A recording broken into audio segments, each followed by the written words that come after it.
Et voilà, ces personnages vont vous jouer l'histoire d'Antigone. Antigone, c'est la petite maigre qui est assise là-bas et qui ne dit rien. Elle regarde droit devant elle. Elle pense. Elle pense qu'elle va être Antigone tout à l'heure, qu'elle va surgir soudain de la maigre jeune fille noiraude et renfermée que personne ne prenait au sérieux dans la famille, et se dresser seule en face du monde, seule en face de Créon, son oncle, qui est le roi. Elle pense qu'elle va mourir, qu'elle est jeune, et qu'elle aussi, elle aurait bien aimé vivre.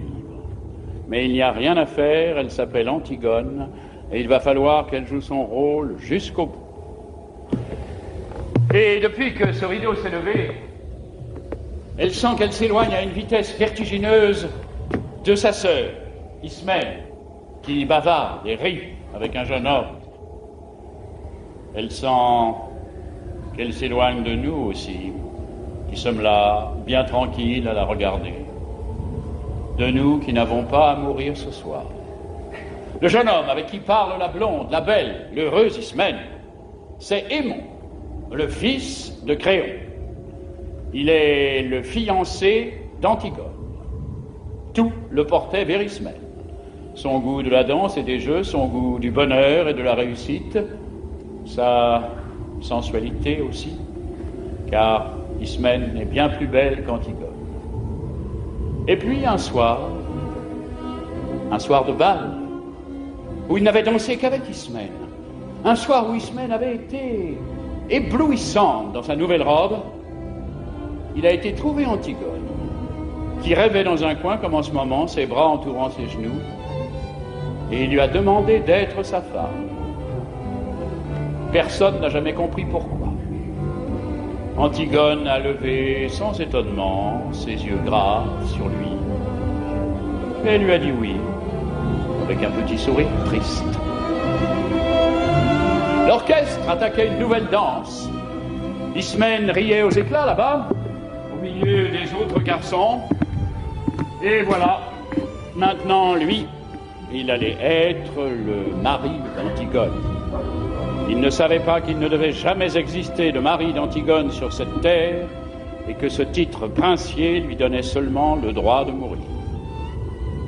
Cet homme, robuste, aux cheveux grisonnants, qui médite là, près de son page, c'est Créon, c'est le roi. Il a des rides, il est fatigué. Il joue au jeu difficile de conduire les hommes. Avant, du temps d'Édipe, quand il n'était que le premier personnage de la cour, il aimait la musique, les belles reliures, les longues flâneries chez les petits antiquaires de Thèbes. Mais Édipe et ses fils sont morts. Il a laissé ses livres, ses objets. Il a retroussé ses manches et il a pris leur place.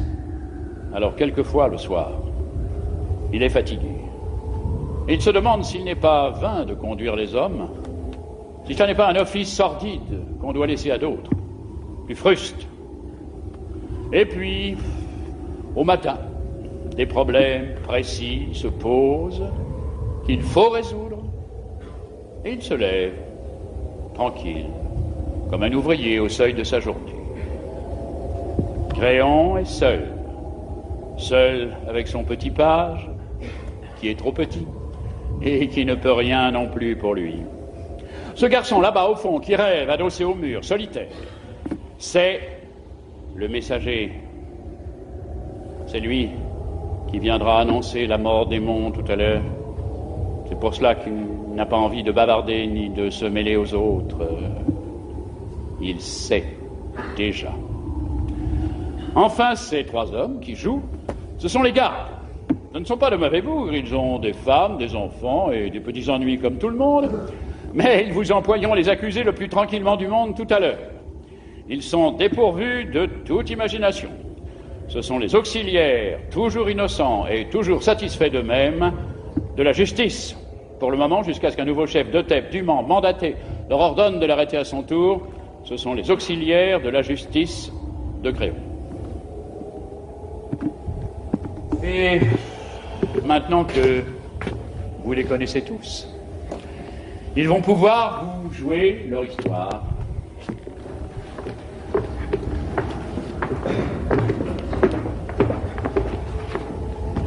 Elle commence au moment où les deux fils d'Édipe, Éthéocle et Polynice, qui devaient régner sur Thèbes 1 an chacun à tour de rôle, se sont battus et entretués sous les murs de la ville. Éthéocle, l'aîné, au terme de la première année de pouvoir, ayant refusé de céder la place à son frère.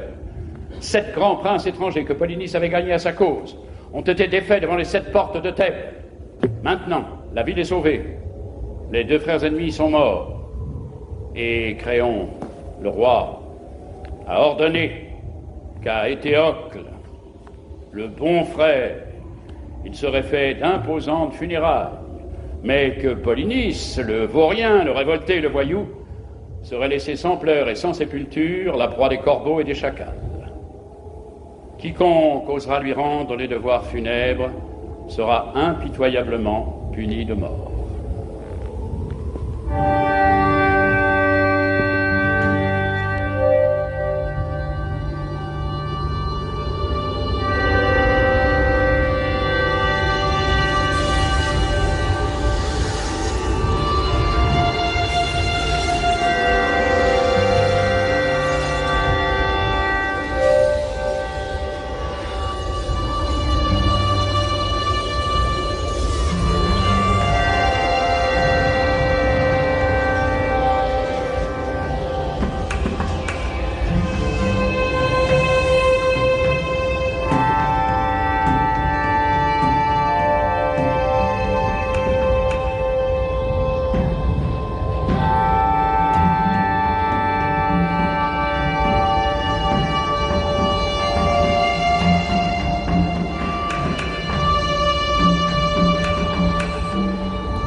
Viens-tu? Chut. De me promener. Nourrice, c'était beau. Tout était gris. Maintenant, tu ne peux pas savoir, tout est déjà rose, jaune, vert. C'est devenu une carte postale. Il faut te lever plus tôt, Nourrice, si tu veux voir un monde sans couleur. Je me lève quand il fait encore noir. Je vais à ta chambre pour voir si tu ne t'es pas découverte en dormant. Et je ne te trouve plus dans ton lit. Le jardin dormait encore, je l'ai surpris, Nourrice. Je l'ai vu sans qu'il s'en doute. C'est beau, un jardin qui ne pense pas encore aux hommes. Tu es sortie. Tu étais à la porte du fond, tu l'avais laissé entrebâillée. Dans les champs, c'était tout mouillé. Et cela attendait. Tout attendait. Je faisais un bruit énorme toute seule sur la route. Et j'étais gênée parce que je savais bien que c'était pas moi qu'on attendait. Alors j'ai enlevé mes sandales et je me suis glissée dans la campagne sans qu'elle s'en aperçoive. Il va falloir te laver les pieds avant de te remettre au lit. Je ne me recoucherai pas ce matin. À 4 heures. Il n'était pas 4 heures. Je me lève pour voir si elle n'était pas découverte. Je trouve son lit froid et personne dedans. Tu crois que si on se levait comme ça, tous les matins, ce serait tous les matins aussi beau, Nourrice, d'être la première fille dehors? La nuit. C'était la nuit. Et tu veux me faire croire que tu as été te promener? Menteuse. D'où viens-tu? C'est vrai, c'était encore la nuit. Et il n'y avait que moi, dans toute la campagne, à penser que c'était le matin. C'est merveilleux, Nourrice. J'ai cru au jour la première, aujourd'hui. Fais la folle. Fais la folle. Je la connais, la chanson. J'ai été fille avant toi. Et pas commode non plus. Mais dure tête comme toi, non.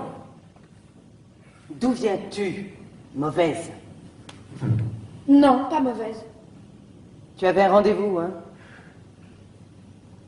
Dis non, peut-être. Oui, j'avais un rendez-vous. Tu as un amoureux? Oui, nourrice. Oui, le pauvre. J'ai un amoureux. Ah, c'est du joli, c'est du propre. Toi, la fille d'un roi. Donnez-vous du mal. Donnez-vous du mal pour les élever, elles sont toutes les mêmes. Tu n'étais pourtant pas comme les autres, toi. À t'attifer toujours devant la glace, à te mettre du rouge aux lèvres, à chercher à ce qu'on te remarque. Qui est-ce? Un voyou, hein, peut-être. Un garçon que tu ne peux pas dire à ta famille. Voilà, c'est lui que j'aime, je veux l'épouser. C'est ça. Hein? C'est ça? Réponds donc, fanfaronne. Oui, nourrice. Et elle dit oui. Miséricorde. Je l'ai eue toute gamine. J'ai promis à sa pauvre mère que j'en ferais une honnête fille.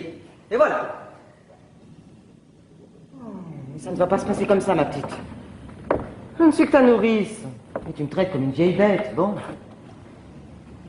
Mais ton oncle Créon saura, je te le promets. Oui, nourrice. Mon oncle Créon saura. Laisse-moi maintenant. Et tu verras ce qu'il dira quand il apprendra que tu te lèves la nuit. Et Aimon? Et ton fiancé? Car elle est fiancée. Elle est fiancée et à 4 heures du matin, elle quitte son lit pour aller courir avec un autre. Et ça vous répond qu'on la laisse? Ça voudrait qu'on ne dise rien? Mais tu sais ce que je devrais faire? Te battre, comme lorsque tu étais petite. Nounou, tu ne devrais pas trop crier. Tu ne devrais pas être trop méchante ce matin. Pas crier. Je ne dois pas crier par-dessus le marché. Moi qui avais promis à ta mère. Qu'est-ce qu'elle me dirait, ta mère, si elle était là? Une vieille bête. Oui. Une vieille bête qui n'a pas su me la garder pure, ma petite. Toujours à crier, à faire le chien de garde, à leur tourner autour avec des lainages pour qu'elles ne prennent pas froid, ou des laits de poule pour les rendre fortes. Mais à 4 heures du matin, tu dors, vieille bête. Tu dors, toi qui ne peux pas fermer l'œil. Et tu les laisses filer, marmotte. Et quand tu arrives, le lit est froid. Voilà ce qu'elle me dira, ta mère. Là-haut, quand j'y monterai. Et moi, j'aurais honte. Honte à en mourir s'il n'était pas déjà morte. Je ne pourrais que baisser la tête et répondre: Madame Jocaste. C'est vrai? Non. Nourrice ne pleure plus. Tu pourras regarder maman bien en face quand tu iras la retrouver. Et elle te dira bonjour, nounou. Merci pour la petite Antigone. Tu as bien pris soin d'elle. Elle sait pourquoi je suis sortie ce matin. Tu n'as pas d'amoureux?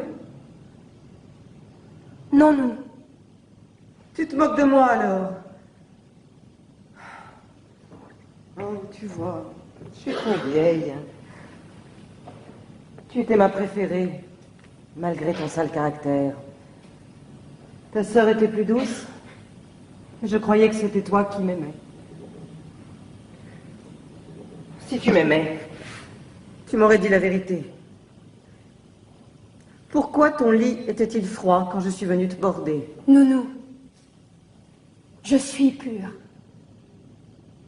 Je n'ai pas d'autre amoureux qu'Aimon, mon fiancé, je te le jure.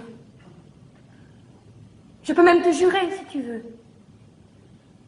que je n'aurai jamais d'autre amoureux. Garde tes larmes. Garde tes larmes. Tu en auras peut-être besoin encore, nounou. Et quand tu pleures comme cela, je redeviens petite. Et il ne faut pas que je sois petite ce matin. Tu es déjà levée? Je viens de ta chambre. Oui, je suis déjà levée. Oh, toutes les deux alors. Toutes les deux. Vous allez devenir folles et vous lever avant les servantes. Vous croyez que c'est bon d'être debout le matin, à jeun? Que c'est convenable pour des princesses? Oh, vous n'êtes seulement pas couvertes. Oh, non. Vous allez voir que vous allez encore me prendre mal. Laisse-nous, nourrice. Il ne fait pas froid, je t'assure, c'est déjà l'été. Va nous faire du café.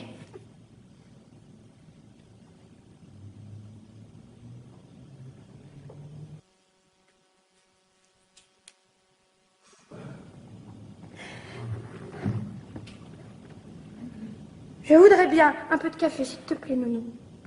Cela me ferait du bien. Ma Colombe, la tête lui tourne d'être sans rien. Et je suis là, comme une idiote, au lieu de lui donner quelque chose de chaud. Tu es malade? Ce n'est rien, un peu de fatigue. C'est parce que je me suis levée tôt. Moi non plus, je n'ai pas dormi. Il faut que tu dormes, tu serais moins belle demain. Ne te moque pas. Je ne me moque pas. Cela me rassure ce matin que tu sois belle. Quand j'étais petite, j'étais si malheureuse, tu te souviens? Je te barbouillais de terre. Je te mettais des vers dans le cou.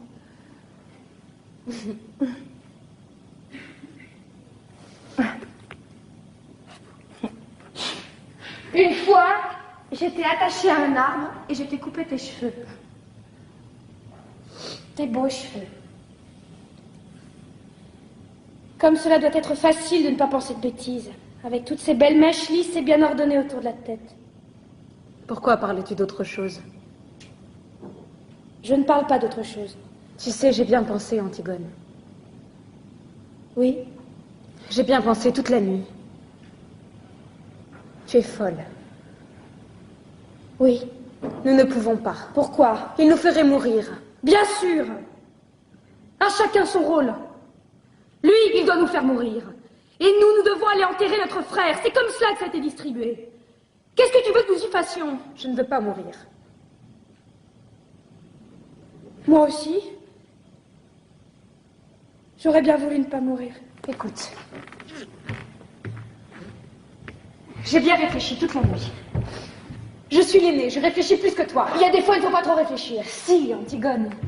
D'abord, bien sûr, c'est horrible, et j'ai pitié, moi aussi, de mon frère. Mais je comprends un peu notre oncle. Moi, je ne veux pas comprendre un peu. Il est le roi, il faut qu'il donne l'exemple. Et moi, je ne suis pas le roi! Chut. Il ne faut pas que je donne l'exemple, moi. Elle fait ce qui lui passe par la tête, la petite Antigone. La sale bête, l'entêtée, la mauvaise. Et puis après, on la met dans un coin ou dans un trou, et c'est bien fait pour elle. Elle n'avait qu'à ne pas désobéir. Allez, allez. Tes sourcils joints, ton regard droit devant toi, et te voilà lancé sans écouter personne. Écoute-moi, j'ai raison plus souvent que toi. Je ne veux pas avoir raison. Essaie de comprendre au moins. Comprendre? Vous n'avez que ce mot-là dans la bouche, tous. Depuis que je suis toute petite. Il fallait comprendre qu'on ne peut pas toucher à l'eau. À la belle et fuyante eau froide parce que ça mouille les dalles. À la terre parce que ça tache les robes. Il fallait comprendre qu'on ne doit pas manger tout à la fois. Donner tout ce qu'on a dans ses poches aux mendiants qu'on rencontre. Courir. Courir dans le vent jusqu'à ce qu'on tombe par terre et boire quand on a chaud. Et se baigner quand il est trop tôt ou trop tard. Mais pas juste quand on en a envie. Comprendre. Toujours comprendre. Mais moi, je ne veux pas comprendre. Je comprendrai quand je serai vieille. Si je deviens vieille, pas maintenant. Il est plus fort que nous, Antigone. Il est le roi. Et ils pensent tous comme lui dans la ville. Ils sont des milliers et des milliers autour de nous. Grouillant dans toutes les rues de Thèbes. Je ne t'écoute pas. Ils nous hueront. Ils nous prendront avec leurs 1000 bras, leurs 1000 visages et leur unique regard. Ils nous cracheront à la figure. Et il faudra avancer dans leur haine, sur la charrette, avec leur odeur et leur rire, jusqu'au supplice. Et souffrir? Il faudra souffrir. Sentir que la douleur monte, qu'elle est arrivée au point où on ne peut plus la supporter, qu'il faudrait qu'elle s'arrête, mais qu'elle continue pourtant et monte encore, comme une voix aiguë. Oh, je ne peux pas. Je ne peux pas. Comme tu as bien tout pensé.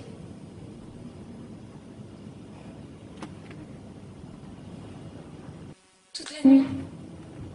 Pas toi? Si, bien sûr. Tu sais, moi, je ne suis pas très courageuse. Moi non plus. Mais qu'est-ce que cela fait? Tu n'as donc pas envie de vivre, toi? Pas envie de vivre. Qui se levait, la première le matin, rien que pour sentir l'air froid sur sa peau nue? Qui se couchait la dernière, seulement quand elle n'en pouvait plus de fatigue pour vivre encore un peu plus la nuit? Qui pleurait déjà, toute petite, en pensant qu'il y avait tant de petites bêtes, tant de brins d'herbe dans le pré, et qu'on ne pouvait pas tous les prendre? Oh, ma petite sœur. Ah non, laisse-moi. Ne me caresse pas. Ne nous mettons pas à pleurnicher ensemble maintenant. Tu as bien réfléchi, tu dis. Tu penses que toute la ville hurlante contre toi, tu penses que la peur et la douleur de mourir, c'est assez. Oui, sers-toi de ces prétextes. Je t'en supplie, Antigone. C'est bon pour les hommes de croire aux idées et de mourir pour elles. Toi, tu es une fille. Une fille, oui. Et je sais pleurer d'être une fille. Ton bonheur est là, devant toi. Et tu n'as qu'à le prendre, tu es fiancée. Tu es jeune, tu es belle. Non, je ne suis pas belle. Pas belle comme nous, mais autrement. Tu sais bien que c'est sur toi que se retournent les petits voyous dans la rue. Que c'est toi que les petites filles regardent passer, soudain muettes, sans pouvoir te quitter des yeux jusqu'à ce que tu aies tourné le coin. Des voyous. Des petites filles. Et aimons, Antigone?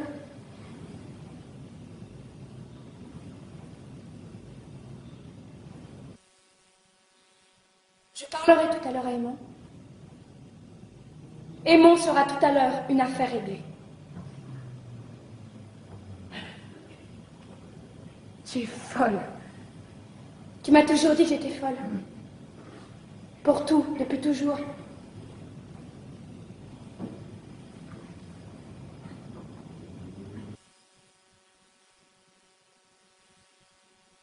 Va te recoucher, Ismène. Il fait jour maintenant, tu vois. Et de toute façon, je ne pourrai rien faire. Mon frère mort est maintenant entouré d'une garde exactement comme s'il avait réussi à se faire roi.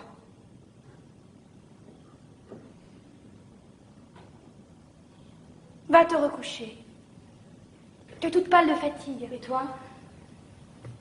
Je n'ai pas envie de dormir. Mais je te promets que je ne bougerai pas d'ici avant ton réveil. Nourrice va m'apporter à manger. Va dormir encore. Le soleil se lève seulement. Tu as les yeux tout petits de sommeil. Va.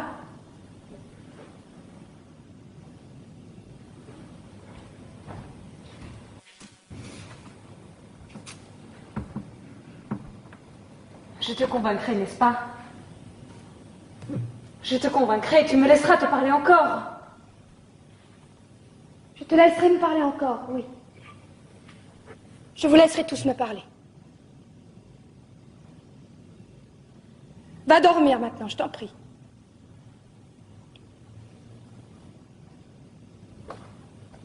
Tu serai moins belle demain.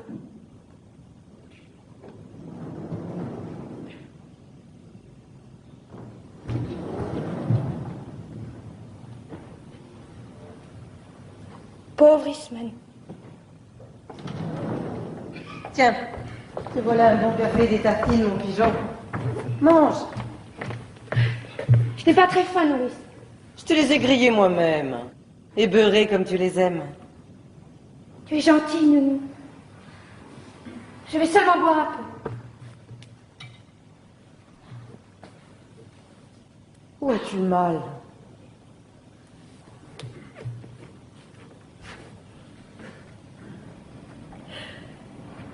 Nulle part, Nounou.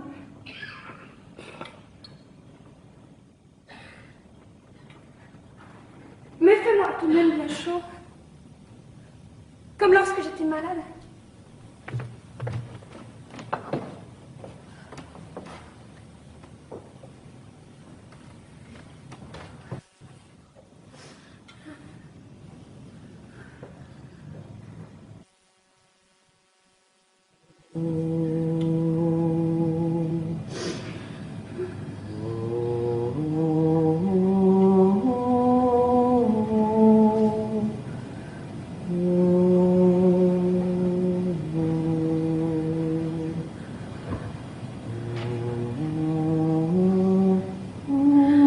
Nounou plus forte que la fièvre.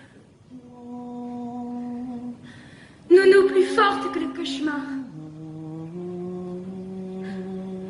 Plus forte que l'ombre de l'armoire qui ricane et se transforme d'heure en heure sur le mur. Plus forte que les mille insectes du silence qui rongent quelque chose quelque part dans la nuit. Plus forte que la nuit elle-même, avec ce ululement de folle qu'on n'entend pas. Nounou plus forte que la mort. Donne-moi ta main, comme lorsque tu restes à côté de mon lit. Mais qu'est-ce que tu as, ma petite colombe? Rien, Nounou. Je suis seulement encore un peu petite pour tout cela. Mais il n'y a que toi qui dois le savoir. Trop petite pour quoi, ma mésange? Pour rien, Nounou. Et puis tu es là. Je tiens ta bonne main rugueuse qui sauve de tout, toujours. Je le sais bien. Peut-être qu'elle va me sauver encore.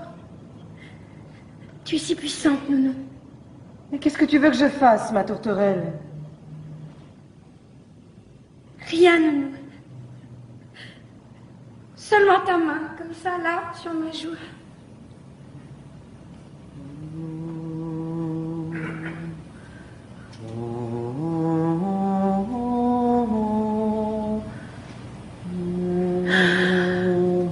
Voilà, je n'ai plus peur. Ni du méchant ogre, ni du marchand de sable. Ni de Taou-Taou qui passe et emmène les enfants.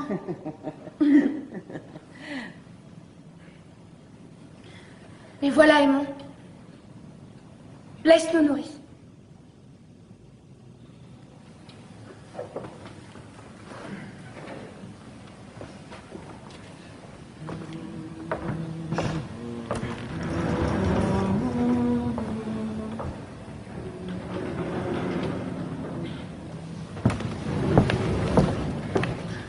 Pardon, Aimon. Pour notre dispute d'hier soir et pour tout, c'est moi qui avais tort. Je te prie de me pardonner. Tu sais bien que je t'avais pardonné à peine avais-tu claqué la porte. Ton parfum était encore là et je t'avais déjà pardonné. À qui l'avais-tu volé ce parfum? À Ismaël. Et le rouge à lèvres, la poudre, la belle robe? Aussi. En quel honneur t'étais-tu faite si belle? Je te le dirai.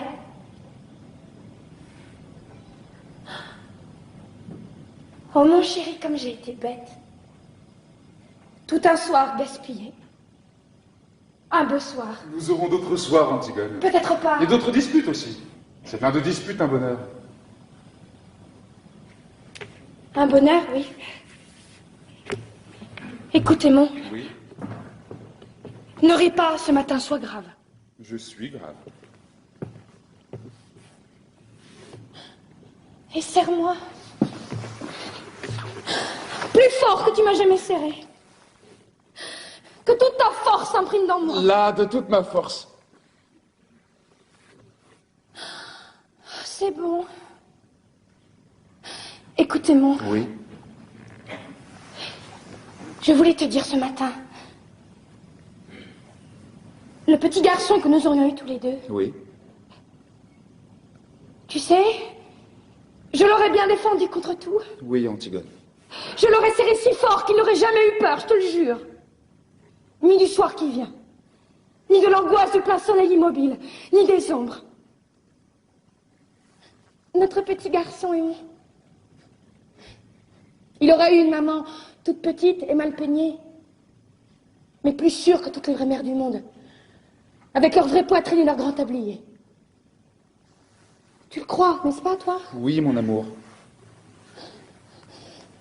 Et tu crois, toi aussi, n'est-ce pas, que tu aurais eu une vraie femme? Mais j'ai une vraie femme. Tu m'aimais, non?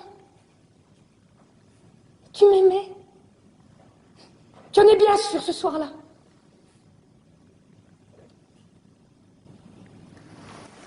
Quel soir? Tu es sûr qu'à ce bal où tu es dû me chercher dans mon coin, tu t'es pas trompé de jeune fille? Tu es sûr que tu n'as jamais regretté depuis?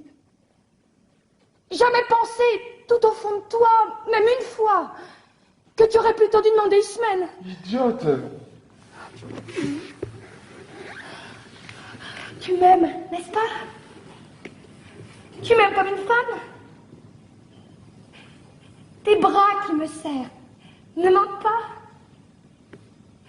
Tes grandes mains posées sur mon dos ne mentent pas? Ni ton odeur? Ni ce bon chaud?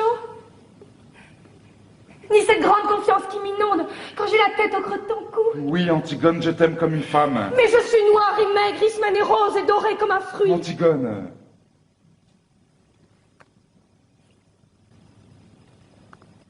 Je suis rouge de honte. Mais il faut que je sache ce matin. Dis la vérité, je t'en prie. Quand tu penses que je serai à toi, est-ce que tu sens, au milieu de toi, comme un grand trou qui se creuse, comme quelque chose qui meurt? Oui, Antigone.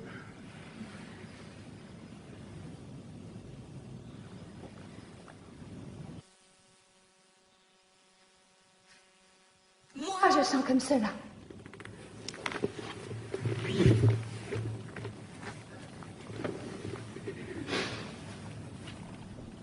Et je voulais te dire que j'aurais été très fière d'être ta femme. Ta vraie femme. Sur qui tu aurais posé ta main le soir en t'asseyant, sans penser.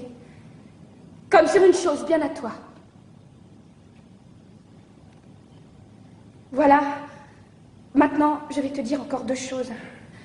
Et quand je te les aurai dites, il faudra que tu sortes sans me questionner. Même si elles te paraissent extraordinaires, même si elles te font de la peine. Jure-le-moi. Qu'est-ce que tu vas me dire encore? Non, jure-moi d'abord que tu sortiras sans rien me dire, sans même me regarder. Si tu m'aimes, jure-le-moi.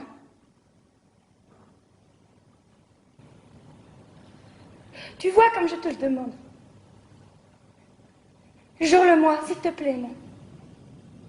C'est la dernière folie que tu auras à me passer. Je te le jure.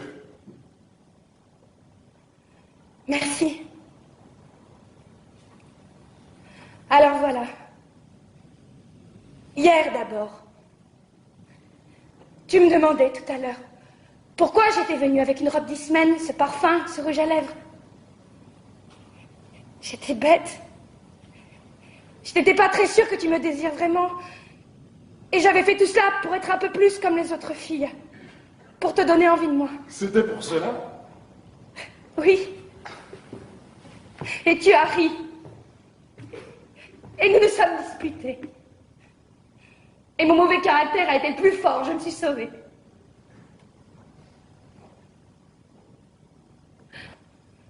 Mais j'étais venue chez toi pour que tu me prennes hier soir. Pour que je sois ta femme avant. Tu m'as juré de ne pas me demander pourquoi tu m'as juré. Je t'en supplie. D'ailleurs, je vais te dire. Je voulais être ta femme quand même. Parce que je t'aime comme cela, moi. très fort et que je vais te faire la peine. Oh mon chéri, pardon. Que jamais, jamais je ne pourrai t'épouser. Tu me l'as juré, non? Sors, sors tout de suite. Si tu pars, si tu fais un seul pas vers moi, je me jette par cette fenêtre, je te le jure, Emma. Je te le jure sur la tête du petit garçon que nous avons eu tous les deux en rêve. Du seul petit garçon que j'aurai jamais. Pars maintenant. Pars vite. Tu sauras demain. Tu sauras tout à l'heure.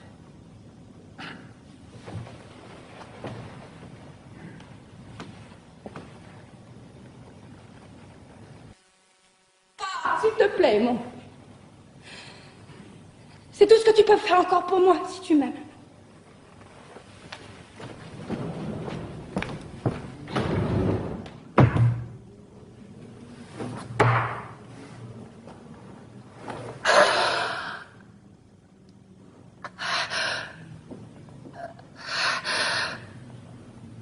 Voilà. C'est fini pour Aimon, Antigone. Antigone? Es-tu là? Oui, je suis là. Je ne peux pas dormir. J'avais peur que tu sortes et que tu tentes de l'enterrer malgré le jour.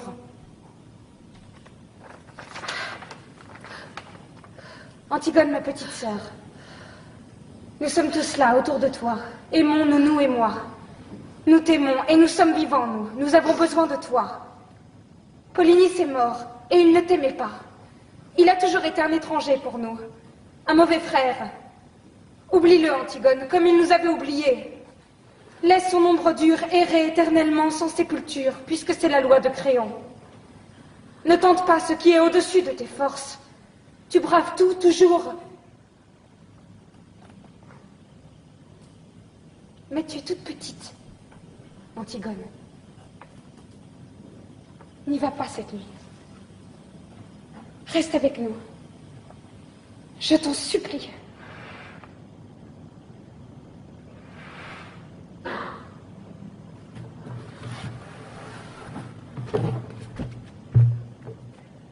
C'est trop tard. Ce matin, quand tu m'as rencontré, j'en venais.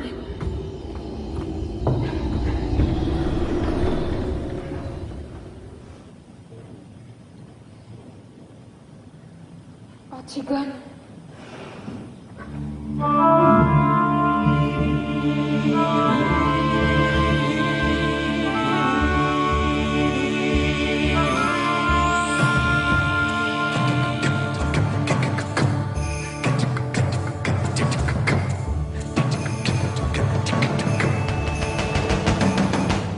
Un garde, dis-tu?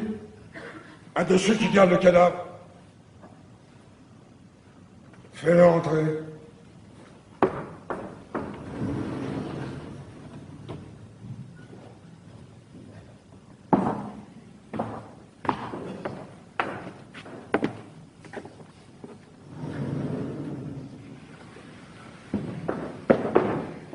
Garde Jonas de la 2e compagnie.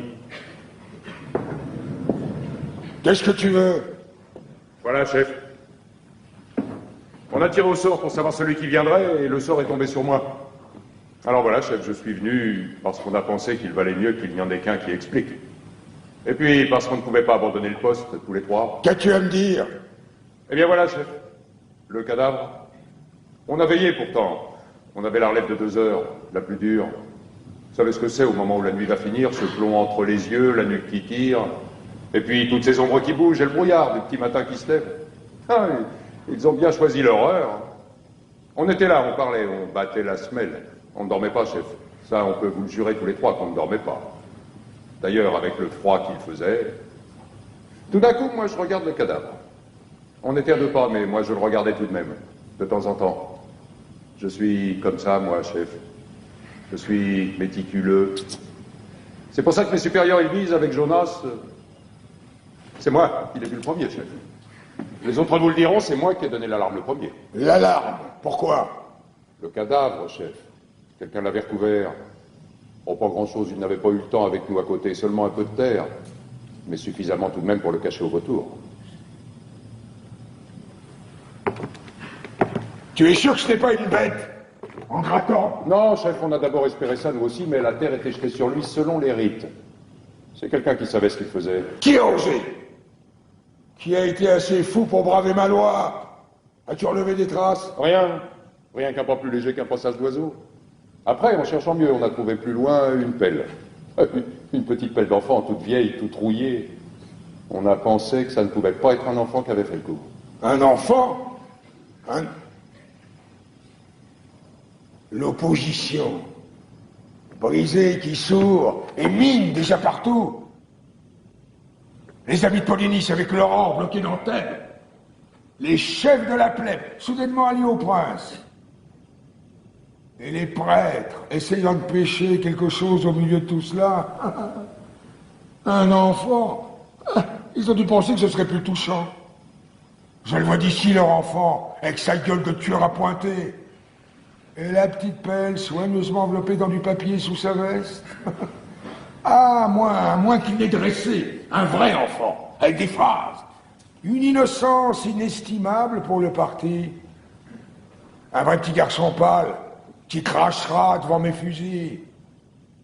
Un précieux sang bien frais sur mes mains.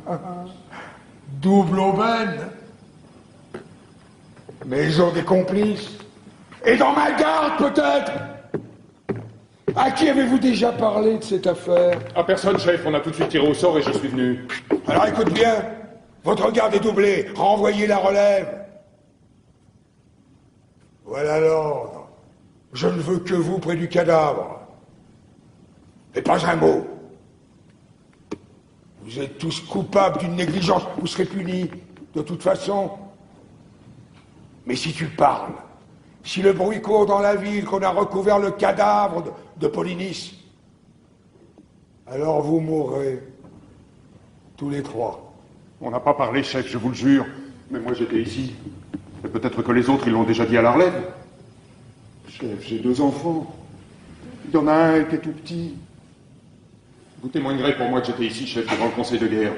J'étais ici, moi, avec vous. J'ai un témoin. Si on a parlé, ce sera les autres, ce sera pas moi. J'ai un témoin, moi. Alors va vite. Si personne ne sait, tu vivras.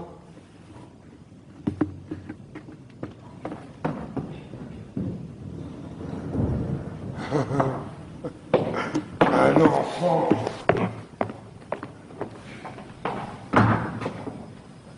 Tu mourrais, toi, pour moi?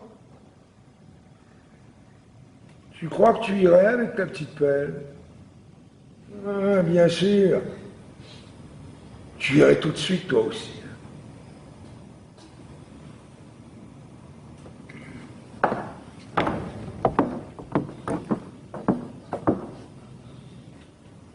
Un enfant.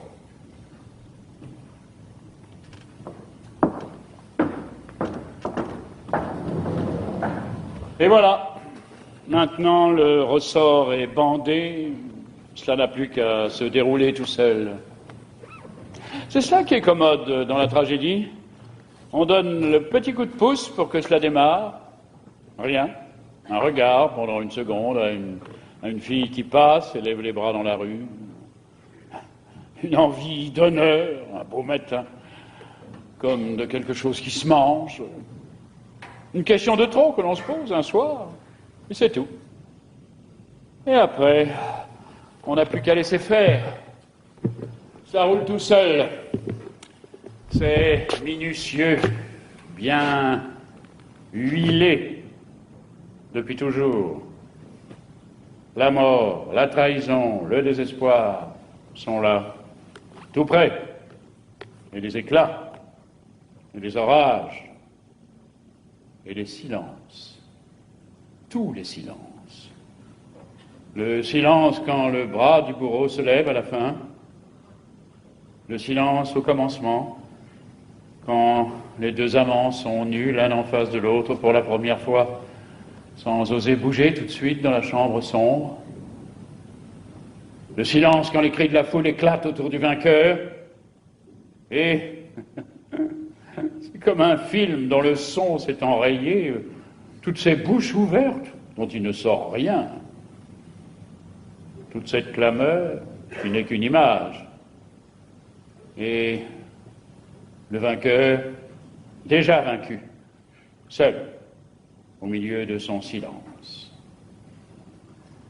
C'est propre, la tragédie. C'est reposant. C'est sûr. Dans le drame, avec ses traîtres, avec ses méchants acharnés, cette innocence persécutée, ces vengeurs, ces terre-neuves, ces lueurs d'espoir, ça devient épouvantable de mourir, comme un accident. Et on aurait peut-être pu se sauver. Le bon jeune homme aurait peut-être pu arriver à temps avec les gendarmes. Dans la tragédie, on est tranquille. D'abord, on est entre soi, et on est tous innocents, en somme.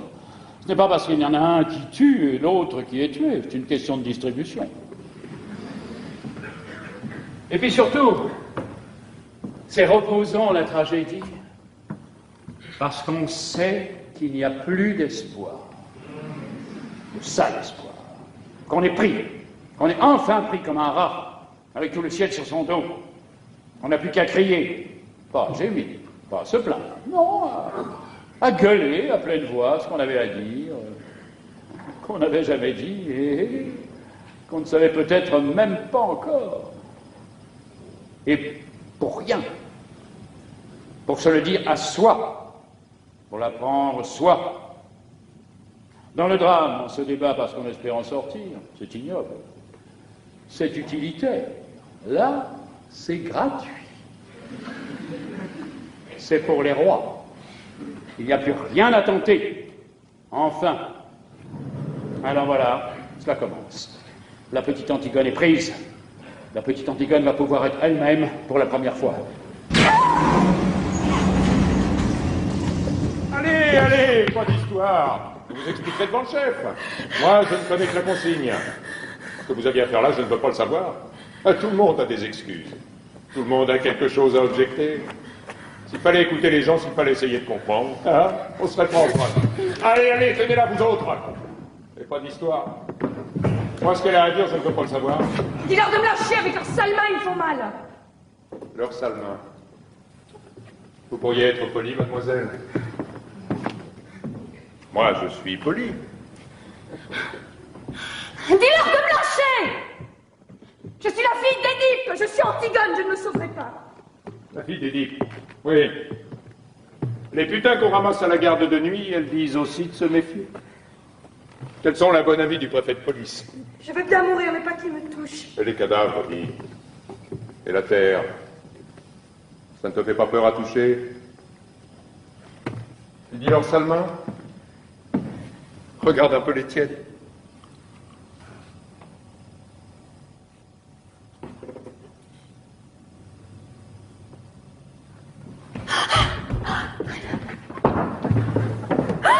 On t'avait pris cet appel? Il a fallu que t'en fasses avec tes ongles la deuxième fois. Ah, cette audace. Je tourne le dos une seconde, je te demande une chic, allez, le temps de me la caler dans la joue, le temps de dire merci. Elle était là, à gratter comme une petite hyène. Et en plein jour. Et c'est qu'elle se débattait, cette garce, quand j'ai voulu la prendre. C'est qu'elle voulait me sauter aux yeux, hein. Elle criait qu'il fallait qu'elle finisse.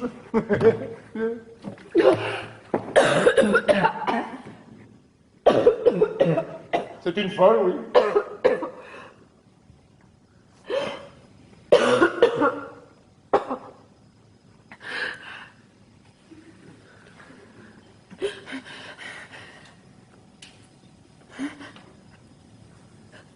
Je voudrais m'asseoir un peu. S'il vous plaît. C'est bon qu'elle s'asseye. Mais n'en lâchez pas, vous autres.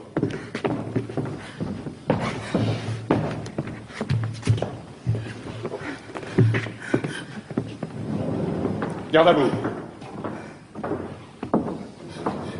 Lâchez cette jeune fille.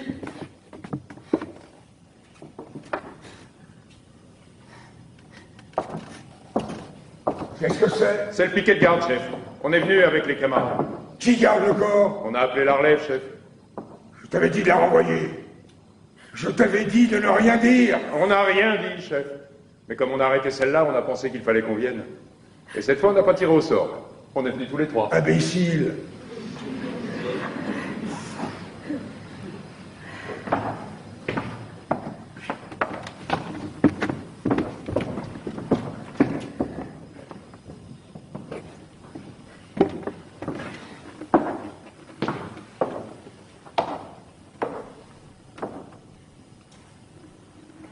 Où t'ont-ils arrêté? Près du cadavre, chef.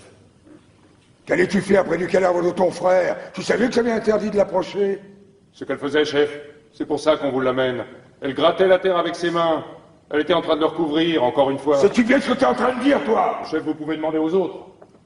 On avait dégagé le corps à mon retour. Mais avec le soleil qui chauffait, comme il commençait à se sentir, on s'était mis sur une petite hauteur, pas loin, pour être dans le vent.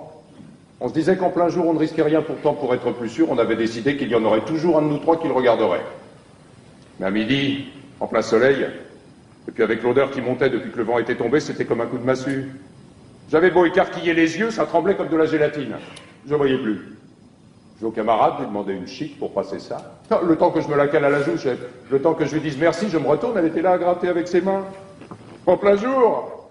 Elle devait bien penser qu'on ne pouvait pas ne pas la voir. Et quand elle a vu que je lui courais dessus, vous croyez qu'elle s'est arrêtée, qu'elle a essayé de se sauver peut-être? Non, elle continuait de toutes ses forces, aussi vite qu'elle pouvait, comme si elle ne me voyait pas arriver. Et quand je l'empoignais, elle se débattait comme une diablesse. Elle voulait continuer encore. Elle me criait de la laisser, que le corps n'était pas encore tout à fait recouvert. C'est vrai? Oui, c'est vrai.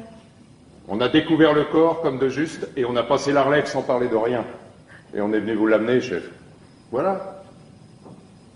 Et cette nuit, la première fois, c'était toi aussi? Oui, c'était moi. Avec une petite pelle de fer qui nous servait à faire des châteaux de sable sur la plage pendant les vacances. C'était justement la pelle de Polynice. Il avait gravé son nom au couteau sur le manche. C'est pour cela que je l'avais laissée près de lui. Mais ils l'ont prise. Alors la seconde fois, j'ai dû recommencer avec mes mains. On aurait dit une petite bête qui grattait. Même qu'au premier coup d'œil, avec l'air chaud qui tremblait, le camarade a dit « Bah non, c'est une bête. Penses-tu » Je lui dis « C'est trop fin pour une bête. C'est une fille. » C'est bien. On vous demandera peut-être un rapport tout à l'heure. Pour le moment, laissez-moi seul avec elle. Petit, conduis ces hommes à côté et qu'ils restent au secret, jusqu'à ce que je revienne les voir.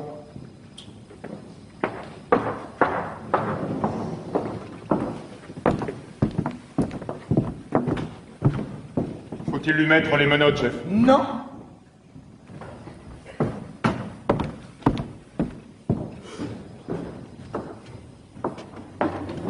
Avais-tu parlé de ton projet à quelqu'un? Non. As-tu rencontré quelqu'un sur ta route? Non, personne. Tu es bien sûr? Oui. Alors écoute-moi bien. Tu vas rentrer chez toi te coucher. Dire que tu es malade, que tu n'es pas sorti depuis hier. Ta nourrice dira comme toi. Je ferai disparaître ces trois hommes. Pourquoi? Puisque vous savez bien que je commencerai.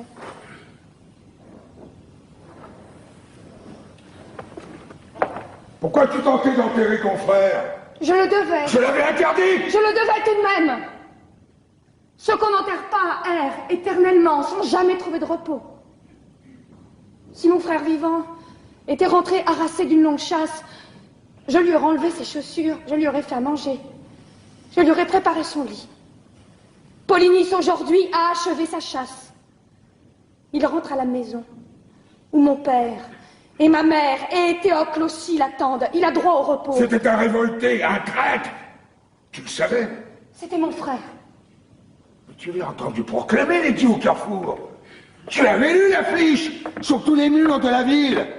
Oui. Tu savais le sort qui était promis à celui quel qu'il soit qui oserait lui rendre les honneurs funèbres? Oui, je le savais. Ah, alors tu as peut-être cru que d'être la fille d'Édipe, la fille de l'orgueil d'Édipe, c'était assez pour être au-dessus de la loi. Non, je n'ai pas cru cela. La loi est d'abord faite pour toi, Antigone. La loi est d'abord faite pour les filles des rois. Si j'avais été une servante, en train de faire sa vaisselle, quand j'ai entendu lire l'édit, j'aurais essuyé l'eau grasse de mes bras, et je serais sortie avec mon tablier pour aller enterrer mon frère. Ce n'est pas vrai! Si tu avais été une servante, hein, tu n'aurais pas douté que tu allais mourir. Et tu serais resté à pleurer ton frère, mais chez toi. Seulement tu as pensé que tu étais de race royale, ma nièce, la fiancée de mon fils, et que quoi qu'il arrive, je n'oserais pas te faire mourir. Vous vous trompez. J'étais certaine que vous me feriez mourir, au contraire. Voilà, l'orgueil. L'orgueil d'Édipe, tu es l'orgueil d'Édipe. Ah, maintenant, quand je l'ai trouvé au fond de tes yeux, je te crois. Tu as dû penser que je te ferais mourir. Et cela paraissait un dénouement alors tout naturel pour toi, orgueilleuse. Pour ton père non plus, je ne dis pas le bonheur, il n'en était pas question. Mais le malheur humain, c'était trop peu. Parce que l'humain vous gêne aux entournures dans la famille. Il vous faut un tête-à-tête avec le destin et la mort.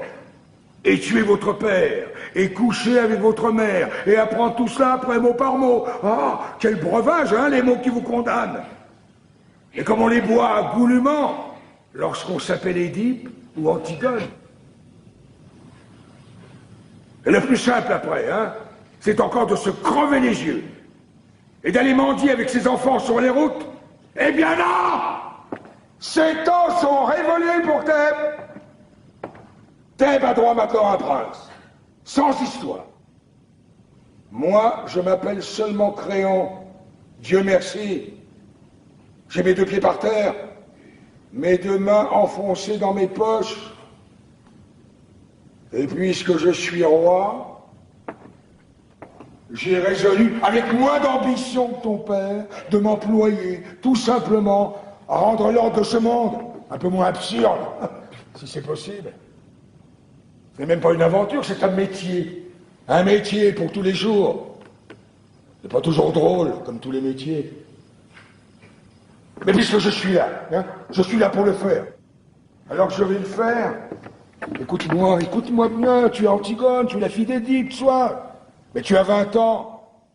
Il n'y a pas si longtemps, tout cela se serait réglé avec du pain sec, une paire de gifles. Te faire mourir? Tu ne t'es pas regardé, moineau. Tu es trop maigre.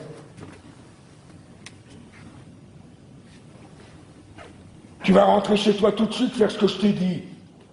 Te taire. Je me charge du silence des autres.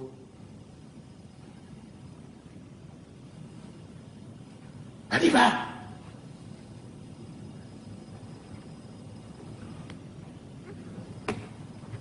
Non! Ne me foudroie pas comme ça du regard. Hein? Tu me prends pour une brute, c'est entendu. Et tu dois penser que décidément, je suis bien prosaïque.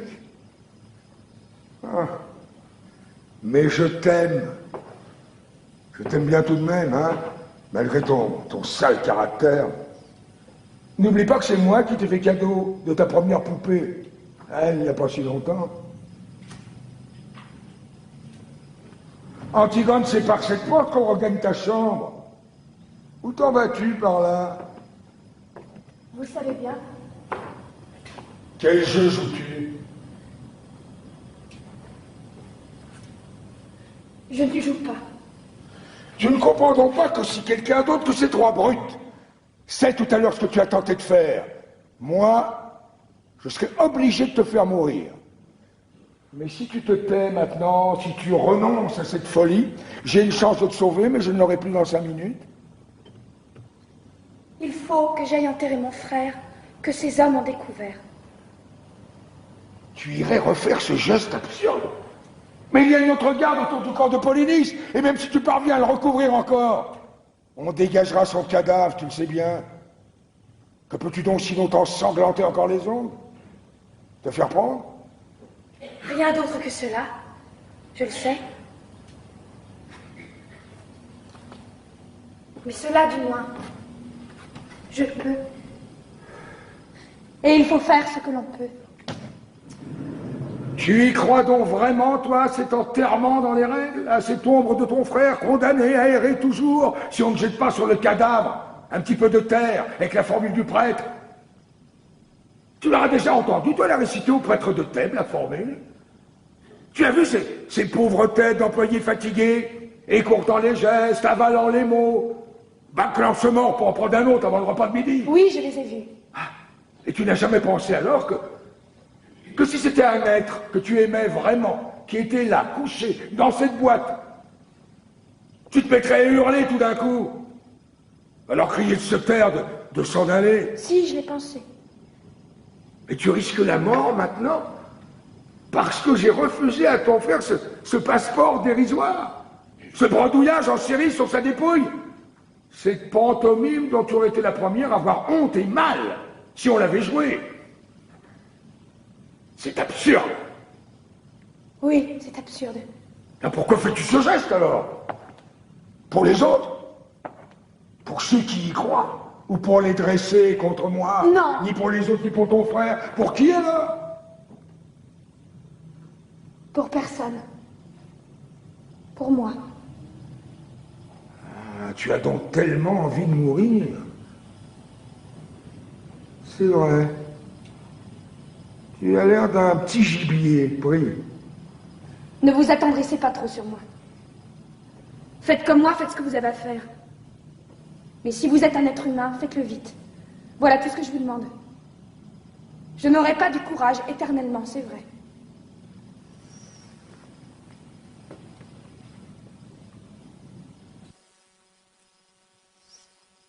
Je veux te sauver, Antigone. Vous êtes le roi, vous pouvez tout, mais cela, vous ne le pouvez pas. Tu crois? Ni me sauver, ni me contraindre. Orgueilleuse, petite Édipe. Vous pouvez seulement me faire mourir. Et si je te fais torturer? Pourquoi? Pour que je pleure? Que je demande grâce? Que je jure tout ce qu'on voudra? Et que je recommence après, quand je n'aurai plus mal. Écoute-moi bien, hein? J'ai le mauvais rôle, c'est entendu, et tu as le bon. Et tu le sens. Mais n'en profite tout de même pas trop, hein, petite peste.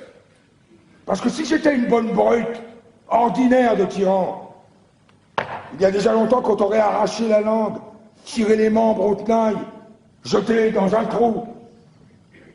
Hein? Tu vois quelque chose dans mes yeux, quelque chose qui hésite. Hein? Tu vois que je te laisse parler au lieu d'appeler mes soldats. Alors tu nargues, tu attaques tant que tu peux, mais où veux-tu en venir à la fin, petite furie? Lâchez-moi, vous faites mal au bras avec votre main. Non, moi je suis le plus fort comme ça, alors j'en profite aussi. Aïe. C'est peut-être ce que je devrais faire après tout, hein? Tout simplement te tendre le poignet et te tirer les cheveux, comme on fait aux filles dans les jeux. Je suis ton oncle, c'est entendu, mais nous ne sommes pas tendres les uns pour les autres dans la famille. Cela ne te semble pas drôle tout de même, non? Ce roi bafoué, qui peut tout, ce vieil homme, qui t'écoute, et qui en a habitué d'autres, est aussi attendrissant que toi, je t'assure, et qui, hélas, donnait toute cette peine pour essayer de t'empêcher de mourir. Vous serrez trop maintenant. Cela ne me fait même plus mal. Je n'ai plus de bras. Je sais pourtant si j'ai autre chose à faire aujourd'hui. Mais je vais tout de même perdre le temps qu'il faudra. Et te sauver, petite peste. Au lendemain d'une révolution ratée, il y a du pain sur la planche, je t'assure. Mais les affaires urgentes attendront. Je ne veux pas te laisser mourir dans une histoire de politique. Tu vaux mieux que ça. Hein? Et parce que ton Polynice, cette ombre éplorée, et ce corps qui se décompose entre ses gardes, et tout ce pathétique qui t'enflamme, tout cela, ce n'est qu'une histoire de politique. D'abord, je ne suis pas tendre, mais je suis délicat. J'aime ce qui est propre, net, bien lavé. Parce que tu crois que ça ne me dégoûte pas autant que toi, non? Cette viande qui pourrit au soleil. Mais il faut que tout aille comme ça pendant quelque temps. Tu penses bien que j'aurais fait enterrer ton frère, ne fût que pour l'hygiène. Mais pour que les brutes que je gouverne comprennent, il faut que ça pue. Le cadavre de Polynice, dans toute la ville. Vous êtes odieux! Oui, mon petit... C'est le métier qu'il veut.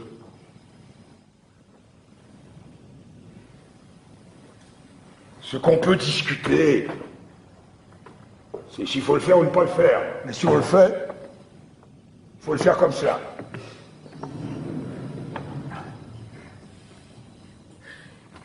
Et pourquoi le faites-vous? Un matin, je me suis réveillé, roi de Thèbes. Et Dieu sait si j'aimais autre chose dans la vie que d'être puissant. Il fallait dire non, alors. Je le pouvais. Mais je me suis senti tout à coup comme un ouvrier qui refusait un ouvrage. Cela ne m'a pas paru honnête. J'ai dit oui. Eh bien, tant pis pour vous. Moi, je n'ai pas dit oui. Qu'est-ce que vous voulez que ça me fasse à moi? Votre politique? Vos nécessités? Vos pauvres histoires? Moi, je peux dire non encore à tout ce que je n'aime pas. Et je suis seul juge. Et vous? Avec votre couronne, avec vos gardes, avec votre attirail, vous pouvez seulement me faire mourir parce que vous avez dit oui. Écoute-moi. Mais si je veux, moi, je peux ne pas vous écouter. Vous avez dit oui. Je n'ai plus rien à apprendre de vous. Pas vous. Vous êtes là, à boire mes paroles. Et si vous n'appelez pas vos gardes, c'est pour m'écouter jusqu'au bout. Tu m'amuses. Non. Je vous fais peur. Et c'est pour ça que vous essayez de me sauver. Ça serait tout de même plus commode de garder une petite Antigone muette et vivante dans ce palais. Vous êtes trop sensible pour faire un bon tyran, voilà tout. Mais vous allez tout de même me faire tuer tout à l'heure, vous le savez. Et c'est pour cela que vous avez peur. C'est laid, un homme qui a peur. Oui, j'ai peur. J'ai peur d'être obligé de te faire tuer si tu t'obstines. Je ne le voudrais pas. Et moi, je ne suis pas obligée de faire ce que je ne voudrais pas. Vous n'auriez pas voulu non plus, peut-être, refuser une tombe à mon frère? Dites-le donc que vous ne l'auriez pas voulu. Je te l'ai déjà dit. Et vous l'avez fait, tout de même. Et maintenant, vous allez me faire tuer sans le vouloir. Et c'est cela, être roi. Oui, c'est cela. Pauvre Créon. Avec mes ongles cassés et pleins de terre. Et les bleus que tes gardes m'ont fait au bras. Avec ma peur qui me tord le ventre. Moi, je suis reine. Alors écoutez-moi, vis. Le cadavre de ton frère qui pourrit sous mes fenêtres. C'est assez payé pour que l'ordre règne dans Thèbes. Mon fils t'aime. Alors ne m'oblige pas encore à payer avec toi. J'ai assez payé. Non, vous avez dit oui. Vous ne vous arrêterez jamais de payer maintenant. Mais va faire pour Dieu. Essaye de me comprendre une minute. Toi aussi, petite idiote. Moi, j'ai bien essayé de te comprendre. Il faut pourtant bien qu'il y en ait qui disent oui.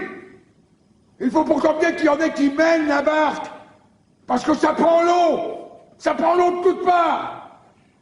C'est plein de crimes, de bêtises, de misère. Non, mais enfin, mais... Est-ce que tu comprends cela? Je ne veux pas comprendre. C'est bon pour vous. Moi, je suis là pour autre chose que pour comprendre. Je suis là pour vous dire non. Et pour mourir. Ah, c'est facile de dire non. Pas toujours. Pour dire oui, il faut suer. Hein, retrousser ses manches. Empoigner la vie à pleine main sans mettre jusqu'au coude. C'est facile de dire non. Même si on doit mourir. Il n'y a qu'à pas bouger et attendre. Attendre pour vivre. Attendre même pour qu'on vous tue. C'est trop lâche. Ça, c'est une invention des hommes. Tu imagines un monde où les arbres aussi auraient dit non, non, contre la sève, où les bêtes auraient dit non, contre l'instinct de la chasse ou de l'amour, parce que les bêtes, elles au moins, hein, elles sont bonnes, elles sont simples, elles sont dures. Quel rêve, hein, pour un roi des bêtes. Ce serait si simple. Ah, tu me méprises, n'est-ce pas? Ah, c'est drôle. Je l'ai souvent imaginé, ce dialogue avec un petit jeune homme pâle qui aurait essayé de me tuer, et dont je ne pourrais rien tirer après que du mépris. Mais je ne pensais pas que ce serait avec toi et pour quelque chose d'aussi bête. Alors, écoute-moi tout de même pour la dernière fois. Mon rôle n'est pas bon, mais c'est mon rôle et je vais te faire tuer. Seulement avant, je voudrais que toi aussi tu sois bien sûr du tien. Parce que tu sais pourquoi tu vas mourir, Antigone. Tu sais au bas de quelle histoire sordide tu vas signer pour toujours ton petit nom sanglant? Quelle histoire? Celle des Théocle et de Polynice, celle de tes frères. Ah non, non, non, non, non, non, tu crois la savoir, mais tu ne la sais pas, parce que personne ne la sait dans tête. Que moi. Mais il me semble que toi, ce matin, oh, tu as aussi le droit de l'apprendre. Et ce n'est pas bien beau, tu vas voir. Ah, que te rappelles-tu de tes frères d'abord? 2 compagnons de jeu qui te méprisaient sans doute, te cassaient tes poupées en se chuchotant éternellement des mystères à l'oreille l'un de l'autre pour te faire enrager. C'était des grands. Ah. Alors après, tu as dû les admirer avec leurs premières cigarettes, leurs premiers pantalons longs, et puis ils ont commencé à sortir le soir, hein, à sentir l'homme. Alors là, après, ils ne t'ont plus regardé du tout. J'étais une fille. Tu voyais bien pleurer ta mère, ton père se mettre en colère à leur retour. Tu entendais claquer les portes et leur ricanement dans les couloirs. Et ils passaient devant toi, goguenard, veulent, ils sentaient le vin. Une fois, je m'étais cachée derrière une porte. C'était le matin, nous venions de nous lever et eux, ils rentraient. Polynice m'a vu. Il était pâle, les yeux brillants, et si beau dans son vêtement du soir. Il m'a dit, tiens, tu es là, toi. Et il m'a donné une grande fleur de papier qu'il avait rapportée de sa nuit. Ah. Et tu l'as conservée, n'est-ce pas, cette fleur? Et hier, avant de t'en aller, tu as ouvert ton tiroir, tu l'as regardée longtemps, pour te donner du courage.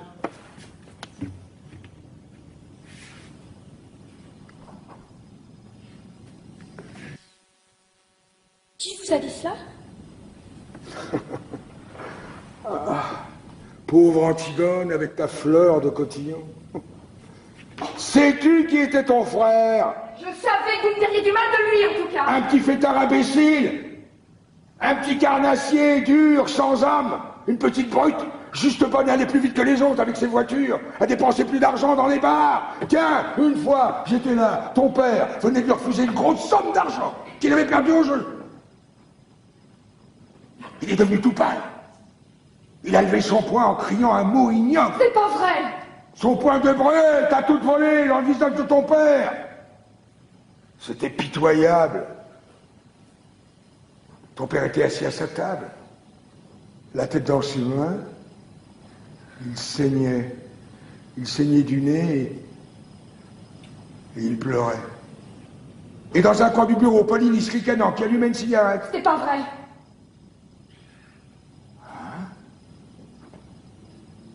Tu ne te rappelles plus.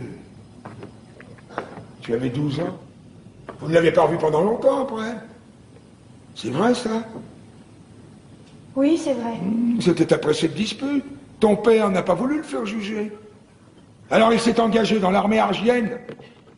Et dès qu'il a été chez les Argiens, la chasse à l'homme a commencé contre ton père, contre ce vieil homme qui ne se décidait pas à mourir, à lâcher son royaume. Les attentats se succédaient, et les tueurs que nous prenions finissaient toujours par avouer qu'ils avaient reçu de l'argent de lui, mais pas seulement de lui d'ailleurs, car c'est cela que je veux que tu saches, les coulisses de ce drame, où toi tu brûles de jouer un rôle, hein, la cuisine. Hier, j'ai fait faire des funérailles grandioses à Éthéocle. Et Théocle est un héros et un saint maintenant pour Thèbes. Tout le peuple était là. Les enfants des écoles ont donné tous les sous de leur tirelire pour la couronne. Des vieillards, faussement émus, ont magnifié avec des trémolos dans la voix le bon frère, le fils d'Édipe, le prince royal. Moi aussi, j'ai fait un discours. Et tous les prêtres de Thèbes au grand complet avec la tête de circonstance. Et les honneurs militaires. Ah, il fallait bien. Je ne pouvais tout de même pas m'offrir une crapule dans les deux camps. Car je vais te dire quelque chose à toi. Quelque chose que moi, je sais seul. Quelque chose d'effroyable. Et Théocle, ce prix de vertu, ne valait pas plus cher que Polynice. Le bon fils avait essayé lui aussi de faire assassiner son père. Le prince loyal avait décidé, lui aussi, de vendre Thèbes au plus offrant, hein? Crois-tu que c'est drôle? Cette trahison pour laquelle le corps de Polynice est en train de pourrir au soleil. Eh bien, j'ai la preuve maintenant. Et Théo, qui dort dans son tombeau de marbre, se préparait lui aussi à la commettre. C'est un hasard. Si Polynice a réussi son coup avant lui, nous avions affaire à deux larrons en foire qui se trompaient l'un l'autre en nous trompant, et qui se sont égorgés l'un et l'autre, comme deux petits voyous qu'ils étaient pour un règlement de compte.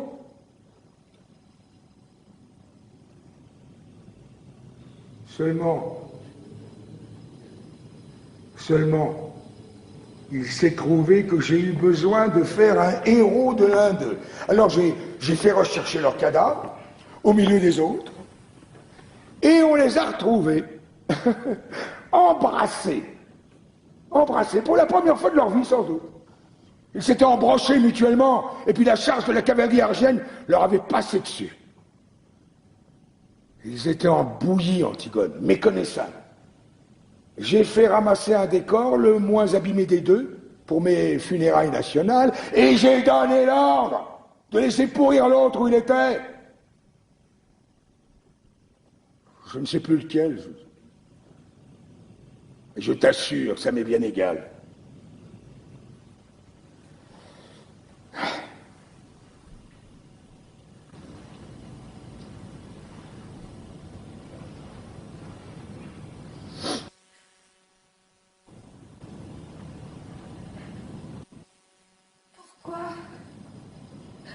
M'avez-vous raconté cela? Valait-il mieux te laisser mourir dans cette pauvre histoire? Peut-être. Moi, je croyais. Qu'est-ce que tu vas faire maintenant? Je vais remonter dans ma chambre. Ne reste pas trop seul. Va voir Aymon ce matin. Marie-toi vite. Oui. Hein? Tu as toute ta vie devant toi. Écoute, notre discussion était bien oiseuse, je t'assure. Tu as ce trésor, toi, encore. Oui. Ah oui, et tu allais le gaspiller. Et je te comprends. J'aurais fait comme toi à 20 ans. C'est pour ça que je buvais tes paroles. J'écoutais du fond du temps un petit créon maigre et pâle comme toi, qui ne pensait qu'à tout donner lui aussi. Marie-toi vite, Antigone. Marie-toi vite, sois heureuse. La vie n'est pas ce que tu crois. C'est une eau que les jeunes gens laissent couler sans le savoir entre leurs doigts ouverts. Ferme tes mains vite, retiens-la. Tu verras, ça deviendra quelque chose une petite chose, dure et simple qu'on grignote assis au soleil. Les autres te diront que ce n'est pas vrai parce qu'ils ont besoin de ta force, de ton élan. Alors ne les écoute pas. Ne m'écoute pas lorsque je ferai mon prochain discours devant le tombeau de Théocle parce que ce ne sera pas vrai.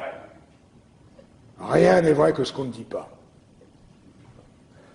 Tu l'apprendras toi aussi, mais trop tard. La vie,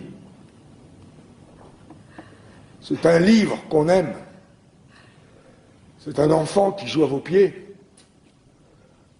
C'est un outil qu'on tient bien dans sa main. C'est un banc pour se reposer le soir devant sa maison. Tu vas me mépriser encore, mais tu verras. De découvrir cela,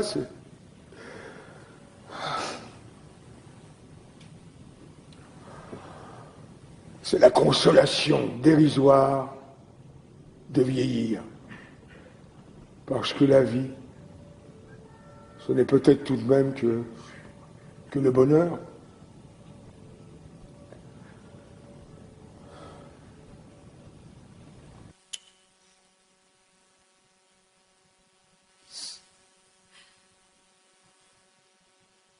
Mère?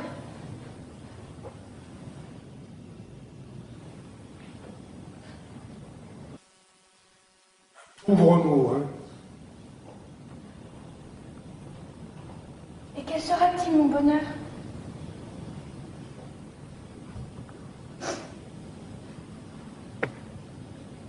Quelle femme heureuse deviendra-t-elle, la petite Antigone? Quelle pauvreté faudra-t-il qu'elle fasse, elle aussi, jour par jour, pour arracher avec ses dents son petit lambeau de bonheur? Dites, à qui devra-t-elle mentir? À qui sourire? À qui se vendre? Qui devra-t-elle laisser mourir en détournant le regard? Mais tu es folle! Tais-toi! Non, je ne me tairai pas! Je veux savoir comment je m'y prendrai moi aussi pour être heureuse. Et tout de suite, puisque c'est tout de suite qu'il faut choisir. Vous dites que c'est si beau la vie. Je veux savoir comment je m'y prendrai pour vivre. Tu aimes! Tu aimes Aymon! Oui, j'aime Aymon. J'aime un Aymon dur et jeune. Un Aymon exigeant et fidèle comme moi. Mais si votre vie, votre bonheur doivent passer sur lui avec leur usure, si Aymon ne doit plus pâlir quand je pâlis, s'il ne peut me croire morte quand je suis en retard de 5 minutes, s'il ne doit plus se sentir seul au monde et me détester quand je ris sans qu'il sache pourquoi, s'il doit devenir près de moi le monsieur Aymon, s'il doit apprendre à dire oui lui aussi, alors je n'aime plus Aymon. Tu ne sais plus ce que tu dis. Tais-toi. Oh, si je sais ce que je dis. Seulement c'est vous qui ne m'entendez plus. Je vous parle de trop loin maintenant. D'un royaume où vous ne pouvez plus entrer avec vos rides, votre sagesse, votre ventre. Je ris, Créon. Parce que je te vois à 15 ans tout d'un coup, et c'est le même air d'impuissance et de croire qu'on peut tout. La vie t'a seulement rajouté ces petits plis sur le visage et cette graisse autour de toi. Écoute, tu vas te taire à la fin. Mais pourquoi veux-tu me faire taire? Parce que tu sais que j'ai raison? Tu crois que je ne le vois pas dans tes yeux que tu le sais? Tu sais que j'ai raison. Mais tu ne l'avoueras jamais parce que tu es en train de défendre ton bonheur en ce moment, comme un os. Oui, le tien, et le mien. Imbécile. Vous me dégoûtez tous avec votre bonheur. Avec votre vie qu'il faut aimer coûte que coûte. On dirait des chiens qui lèchent tout ce qu'ils trouvent. Et cette petite chance pour tous les jours, si on n'est pas trop exigeant. Mais moi, je veux tout. Et tout de suite. Et que ce soit entier, ou alors je refuse. Je ne veux pas être modeste, moi, et me contenter d'un petit morceau si j'ai été bien sage. Je veux être sûre de tout, aujourd'hui. Et que ce soit aussi beau que quand j'étais petite, ou mourir. Voilà. Tu commences. Commence comme ton père. Comme mon père. Comme mon père, oui. Nous sommes de ceux qui posent des questions jusqu'au bout. Jusqu'à ce qu'il ne reste plus la plus chance d'espoir à étrangler. Nous sommes de ceux qui lui sautent dessus quand ils rencontrent votre espoir. Votre cher espoir. Votre seul espoir. Et toi? Mais si tu voyais ta tête, en criant ces mots. Mais tu es laide. Et oui, je suis laide. C'est ignoble, n'est-ce pas? Ces cris, ces sursauts, cette tête de chiffonnier. Papa n'est devenu beau qu'après. Quand il a été bien sûr enfin qu'il avait tué son père, que c'était bien avec sa mère qu'il avait couché et que rien, plus rien ne pourrait le sauver. Alors il s'est calmé tout d'un coup. Il a eu comme un sourire et il est devenu beau, c'était fini. Il n'a plus qu'à fermer les yeux pour ne plus vous voir.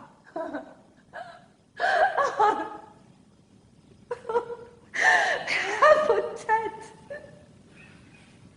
Vos pauvres têtes de candidats au bonheur. Mais c'est vous qui êtes laids. Même les plus beaux. Vous avez tous quelque chose de laid au coin de l'œil ou de la bouche. Tu l'as bien dit tout à l'heure, Créon, la cuisine. Vous avez des têtes de cuisiniers. Je t'ordonne de te taire maintenant, tu entends? Tu m'ordonnes, cuisinier, mais tu crois que tu peux m'ordonner quelque chose? L'antichambre est pleine de mots. Tu veux donc te perdre? On va t'entendre. Eh bien, ouvre les portes, justement, il faut m'entendre. Mais pas Dieu. Tu vas te taire à la fin. Allons vite, le cuisinier appelle tes gardes. Qu'est-ce que tu veux, toi aussi? Antigone, pardon. Antigone, tu vois, je viens. J'ai du courage. J'irai maintenant avec toi. Où iras-tu avec moi? Si vous la faites mourir, il faudra me faire mourir avec elle. Oh non! Pas toi, c'est moi seule. Mais je ne veux pas vivre si tu meurs. Je ne veux pas rester ici sans toi. Tu as choisi la vie. Et moi la mort, laisse-moi maintenant avec tes jérémiades. Il fallait y aller. À quatre pattes dans la nuit. Il fallait aller gratter la terre avec tes ongles pendant qu'ils étaient tout près. Et te faire empoigner par eux comme une voleuse. Je serai demain.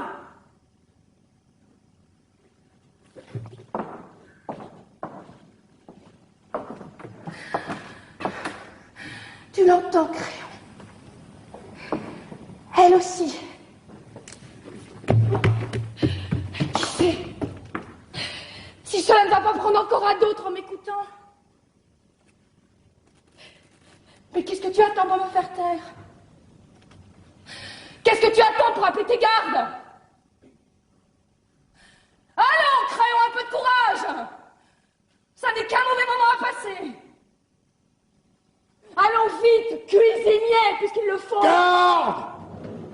Emmenez-la! Enfin, Créon. Antigone. Antigone!